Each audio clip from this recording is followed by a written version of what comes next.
Hello students, welcome back in my YouTube channel.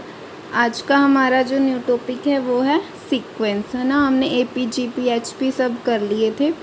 आगे देखो, आज का जो हमारा नेक्स्ट टॉपिक है, मैंने सीक्वेंस के बारे आपको जब ये टॉपिक स्टार्ट किया था तब भी समझा दिया था कि डोमेन होती है नेचुरल नंबर्स की, और जो उसकी रेंज है वो रियल नंबर्स हो सकती है ना। Domain can be natural number और होल नंबर। आगे हमारा सेकंड की बाउंडेड सीक्वेंस कौन सी होती है। सीक्वेंस की डेफिनेशन मैंने आपको इसके चैप्टर के स्टार्टिंग में ही करवा दी थी। किसी ने अगर वो वीडियो नहीं देखी तो पहले आप वो वीडियो चेक कर लें। सेकंड है बाउंडेड सीक्वेंस। बाउंडेड सीक्वेंस कौन सी होती है। मान लो आपको कोई भी एन सीक्वेंस गिवन है, उसको बाउंडेड कब बोलेंगे हम, अगर वो बाउंडेड अबव भी होगी और बिलो भी, है ना। बाउंडेड के लिए जैसे हमने सेट्स में बाउंडेड सेट किया था, तो इसमें भी हमने बाउंडेड अबव एंड बिलो के लिए बाउंडेड यहाँ पे सेट की प्लेस पे सीक्वेंस आ गई, राइट। इसमें हम साथ में क्या देखते हैं, lower upper bound, lower bound और अपर बाउंड, है ना, तभी वो बाउंडेड होगा। अनबाउंडेड का क्या था, इफ़ दी, अगर मान लो आपके पास बाउंडेड अबव है बिलो नहीं है, या फिर बिलो है अबव नहीं है, that is called the unbounded sequence, है ना। बाउंडेड के लिए जो उसकी लिमिट इन्फीमम भी होनी चाहिए और सुप्रीमम, बोथ एग्जिस्ट करेंगी, तब उसे बाउंडेड सीक्वेंस बोलते हैं, राइट। यहाँ पे ये डेफिनेशन लिखी हुई है, इसलिए आप इसे पढ़ सकते हो। आगे हमारा थर्ड है limit of a sequence. Limit of a sequence मतलब हम एल से डिफाइन करते हैं। अगर हमारी मान लो कोई लिमिट है एन टेंड्स टू इन्फिनिटी, है ना, एल को हम इसे लिमिट से डिफाइन करते हैं। इसका वैसे कोई मेन, बट हम हर एक जैसे आगे कन्वर्जेंट डाइवर्जेंस फाइंड आउट करेंगे तो हम लिमिट का यूज़ करते हैं, है ना। अगर किसी भी चीज़ की लिमिट एग्जिस्ट करती है तो वो क्या होगी, यूनिक। आगे जो हमारा इसमें मेन पार्ट आता है, मेन पार्ट पे आ जाओ, वो क्या है हमारा कन्वर्जेंस सीक्वेंस।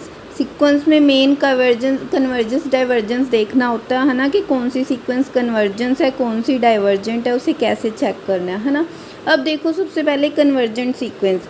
कन्वर्जेंट सीक्वेंस में क्या है, अगर तो हमारे पास मान लो कोई लिमिट है एन टेंड्स टू इन्फिनिटी, वो क्या आ जाए, फाइनाइट यूनिक, फाइनाइट भी हो जाए और यूनिक भी हो जाए, है ना, तो उसको कौन सी बोलेंगे, कन्वर्जेंस सीक्वेंस, राइट। कन्वर्जेंस का मीनिंग, मान लो आपके पास कोई भी सीक्वेंस गिवन है 1 2 3 अप टू सोन, है ना, ये एन टर्म्स की सीक्वेंस गिवन है, तो अगर आपके पास फाइनाइट यूनिक वैल्यू आ जाती है, यूनिक मतलब एक सिंगल वैल्यू होना, है ना, और वो फाइनाइट भी होनी चाहिए, तो उसको कौन सी बोलेंगे, कन्वर्जेंस सीक्वेंस। जैसे यहाँ पे हम एक एग्जांपल ले रहे हैं 1/2 2/3। अब यहाँ से देखो, ऊपर 1 2 3 चल रहा है, नीचे क्या है 2 3 4, है ना, तो हम इसको ऐसे लिख सकते हैं ना, ऊपर तो नेचुरल नंबर्स है, नीचे एक 1 + 1, फिर आगे क्या हो रहा है 2 + 1, फिर 3 + 1, तो हम इसे ऐसे लिख सकते हैं ना, n+1। अब देखो, जब हम इसकी लिमिट पुट करेंगे इन्फिनिटी तक, तो ये यहाँ पे आ जाएगा। ये अभी हमने लिमिट का चैप्टर नहीं किया, तो लिमिट्स के अंदर होता है ये, कि जब आप ऐसे n tends to infinity put करते हो, यहाँ पे जैसे n है, यहाँ से हम n कॉमन ले लेंगे। जब n कॉमन लेंगे 1 + 1/n, और 1/n यहाँ पे इन्फिनिटी पुट करेंगे, ये 0 हो जाएगा, 1/∞ 0, तो वैल्यू क्या बचेगी 1। 1 देखो हमारा फाइनाइट भी आ रहा है, यूनिक भी आ रहा है, तो आंसर क्या है 1, तो ये क्या होगी हमारी कन्वर्जेंस सीक्वेंस। होप ये सबको क्लियर हो गया होगा इसका, है ना। मैंने एग्जाम्पल के थ्रू इसलिए समझाया क्योंकि डेफिनेशन से कन्फ्यूज़न हो जाती है, बट हमें तो अंडरस्टैंडिंग करनी है कि कन्वर्जेंस क्या है, ओसिलेशन क्या है, डाइवर्जेंस क्या है, आने तो हमें समझ ही है ना, तो उसके अकॉर्डिंग हमने देखना है। आगे देखो, नेक्स्ट पार्ट हमारा डाइवर्जेंट सीक्वेंस। अब देखो, डाइवर्जेंट सीक्वेंस कौन सी होती है, मान लो कोई limit n tends to infinity है ना, तो अगर कोई सीक्वेंस इन्फिनिटी तक जा रही है, या तो प्लस हो या -∞, तो वो कौन सी हो जाएगी, डाइवर्जेंट सीक्वेंस, है ना। मान लो यहाँ पे हमने कोई सीक्वेंस n ली है, उसकी n टेंड्स टू इन्फिनिटी करेंगे, तो अब देखो नेचुरल नंबर है, 1 पुट किया, फिर 2 पुट किया, जब आप n में एंड में इन्फिनिटी पुट करोगे तो आंसर क्या आ जाएगा, आपका इन्फिनिटी ही आ जाएगा। तो इस केस में क्या होगा आपका डाइवर्जेंट सीक्वेंस, अगर आपकी कोई भी टेंड्स कर रही है लिमिट +∞ और -∞, तो क्या आंसर हो जाएगा, डाइवर्जेंट सीक्वेंस, ठीक है। आगे सीरीज़ का हम नेक्स्ट में टॉपिक में करेंगे, अभी हम सीक्वेंस की बात कर रहे हैं। सीक्वेंस और सीरीज़ में डिफरेंस पता है ना, जब ये टॉपिक स्टार्ट करवाया था मैंने फर्स्ट डे ही समझाया था सीक्वेंस क्या होती है, सीरीज़ क्या होती है, उसके बाद हमने एपीजीपी स्टार्ट किया था। नाउ नेक्स्ट हमारा है ऑसिलेटरी। ऑसिलेटरी सीक्वेंस क्या है देखो, अब ऑसिलेटरी में क्या है, लिमिट एन टेंड्स टू मान लो इन्फिनिटी, वो एक फाइनाइट वैल्यू तो है बट यूनिक नहीं। यहाँ पे क्या था कन्वर्जेंस में, फाइनाइट भी हो और यूनिक भी।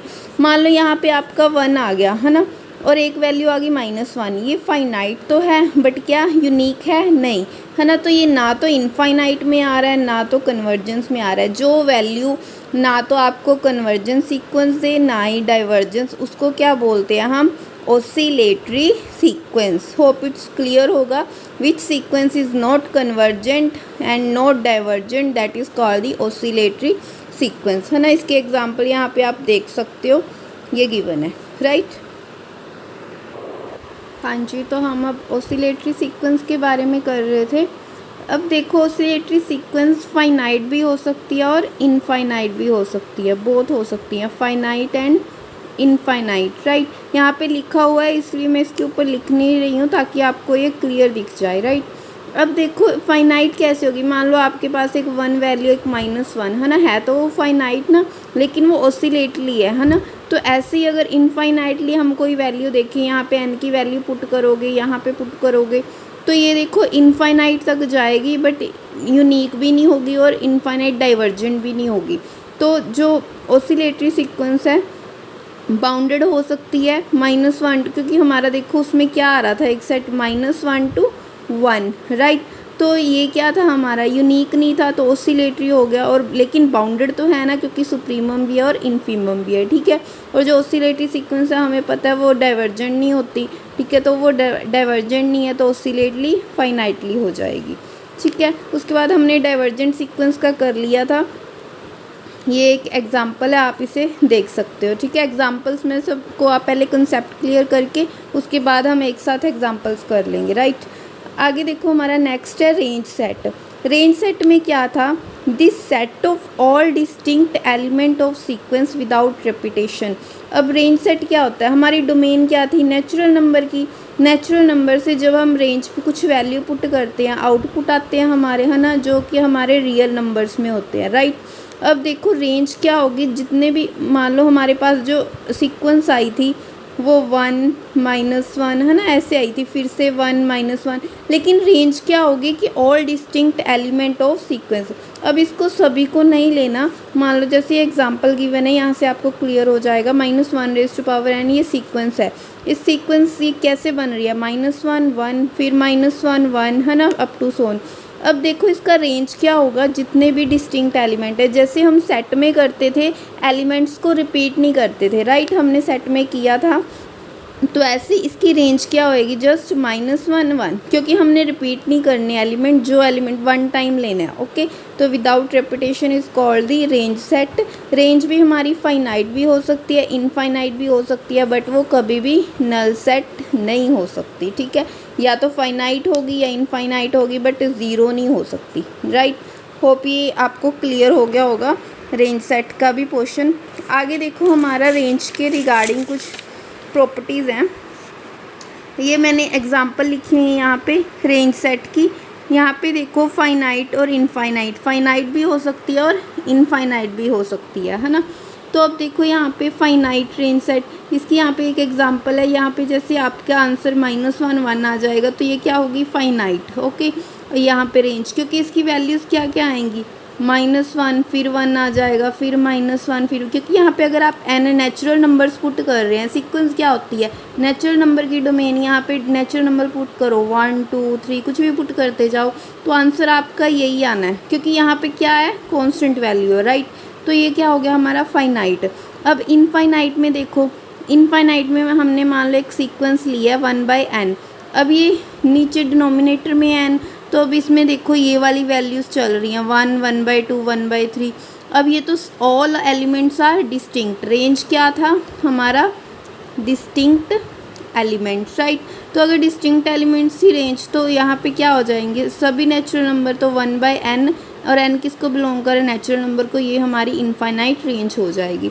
तो ये एग्जांपल है कि रेंज हमारी फाइनाइट भी हो सकती है, इनफाइनाइट भी। ऐसी एक और सीक्वेंस ली हुई है an, मान लो ये =1 है, तो अगर 1 ले रहे हैं, ये सब कांस्टेंट है तो रेंज क्या होगी 1, क्योंकि सब वैल्यू सेम है, हमने क्या एक सिंगल डिस्टिंक्ट एलिमेंट लेना है। ऐसे ही आगे देखो an इज, ये हमने एक n लिया, तो अब देखो n की वैल्यू नेचुरल नंबर पुट करते जाओ। 1 की वैल्यू 1 पुट करोगे 1 आएगा, 2 पुट करोगे 2 आएगा, 3 पुट करोगे 3 आएगा, ऐसे ही पुट करते रहोगे तो ये अप टू सोन जाएगा। तो ये क्या हमारी डिस्टिंक्ट होंगी, तो इनफाइनाइट रेंज होगी। उनके कहने का ये मीनिंग था। होप आपको एग्जाम्पल से क्लियर हो गया होगा कि जो रेंज सेट हैं वो फाइनाइट भी हो सकते हैं, इनफाइनाइट भी, बट ज़ीरो कभी भी नहीं हो सकते। ठीक है, ये बात का ध्यान रखना। आगे देखो कुछ इंपॉर्टेंट पॉइंट्स हैं। Order of element can not be change in sequence, है ना। मैं इसको लिख नहीं रही हूँ फिर से, क्योंकि टाइमिंग वेस्टेज होता है जब हमारे पास जो लिखा हुआ है ना, तो आपको ये क्लियर हो जाएगा समझाने से कि जो ऑर्डर ऑफ एलिमेंट है can not be change in sequence, है ना। मतलब देखो इसका कहने का मीनिंग क्या है। आपके पास मान लो कोई भी सीक्वेंस गिवन है AM AN, है ना। अगर ये sequence AM equal to AN भी हो जाए ना, तब भी जो इसका ऑर्डर है वो चेंज नहीं कर सकते हम सीक्वेंस का। क्यों नहीं चेंज कर सकते, क्योंकि ऑर्डर क्या होता है हमारा, नंबर ऑफ एलिमेंट्स, राइट, है ना। तो इसके जो सीक्वेंस इक्वल होने के बावजूद भी हम इसका जो वो है चेंज नहीं कर सकते, right. The number of terms in a sequence is always infinite, whereas the range of a sequence may have finite number of elements. किन जो टर्म्स होती हैं सीक्वेंस की वो क्या होती हैं, ऑलवेज इनफाइनाइट। उसकी रेंज फाइनाइट हो सकती है, बट जो सीक्वेंस है वो हमेशा इनफाइनाइट होगी। जैसे ऊपर ही आप एग्जांपल्स देख लो, ये हमारी सीक्वेंस क्या है, n तक जा रही है, n क्या है हमारा, इनफाइनाइट तक जाएगा, तो सीक्वेंस क्या होगी, इनफाइनाइट, बट रेंज क्या आ रही है, फाइनाइट। ऐसे ही इस पे देख लो, यहाँ पे पुट करते जाओ, इनफाइनाइट तक जाएगा लेकिन रेंज क्या है, फाइनाइट। उनका यही मीनिंग था कि जो नंबर ऑफ टर्म्स है सीक्वेंस में हमेशा इनफाइनाइट होंगी, लेकिन जो रेंज है वो कभी भी फाइनाइट नंबर ऑफ एलिमेंट्स भी आ सकती है। यहाँ पे तो रेंज भी इनफाइनाइट थी और ये तो सीक्वेंस तो ऑलवेज इनफाइनाइट ही होगी। ठीक है, ऐसे ही ये भी आप एग्जाम्पल देख सकते हो। होप ये आपको क्लियर हो गया होगा। आगे हमारा आता है नेक्स्ट टॉपिक, इक्वल सीक्वेंस। अब देखो इक्वल सीक्वेंस क्या होती हैं। मान लो हमारे पास कोई भी 2 सीक्वेंस हैं, AN ले ली, एक BN ले ली, राइट। ये एक AN सीक्वेंस है, एक BN सीक्वेंस है। इसको इक्वल कब बोलेंगे, जब ये सीक्वेंस इसके इक्वल हो जाएगी, है ना। अगर कहते हैं रेंज 2 सीक्वेंस की इक्वल है, इसका मीनिंग ये नहीं है कि वो दोनों सीक्वेंस इक्वल हैं, नो। अगर सीक्वेंस इक्वल हैं, मान लो ये हमने 2 सीक्वेंस ले ली, ठीक है, मैं इसको ऐसे डिफाइन कर देती हूँ। सीक्वेंस इक्वल है तो ऑब्वियस है जो इनकी रेंज है वो भी इक्वल होगी, राइट। तो वो क्या हो जाएंगी, इक्वल सीक्वेंस, है ना। बट ये ज़रूरी नहीं है कि अगर रेंज इक्वल आ रही है तो जो वो सीक्वेंस है वो भी इक्वल हों। ठीक है, मतलब कन्वर्स ट्रू नहीं है। आप ये बोल सकते हो कि अगर 2 सीक्वेंस इक्वल है तो उनकी रेंज इक्वल हो सकती है, but converse is not true. मतलब अगर रेंज इक्वल है तो उनकी ज़रूरी नहीं है कि सीक्वेंस सेम हो। जैसे हमने यहाँ पे एक एग्जांपल लिया है, लेट AN, हमने कोई sequence -1 raise to power n ली है, और ऐसे ही हमने BN लिया -1 रेज़ टू पावर n+1, है ना। तो ये दोनों सीक्वेंस देखो ये इक्वल हैं, नहीं है ना, हमें दिख रही हैं। बट अगर हम दोनों की रेंज देखें तो वो क्या आ जाएगी, इक्वल आ जाएगी, but sequence not equal.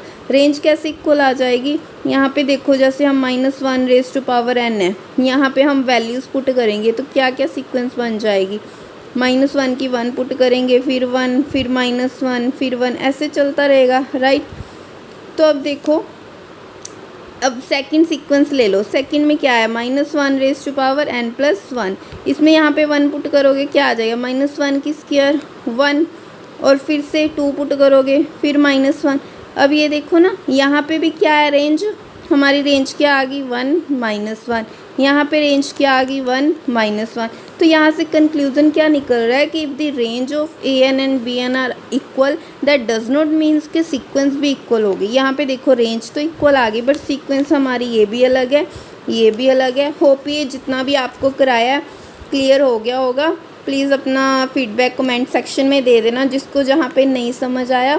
Thank you, please keep subscribe my channel. Bye bye.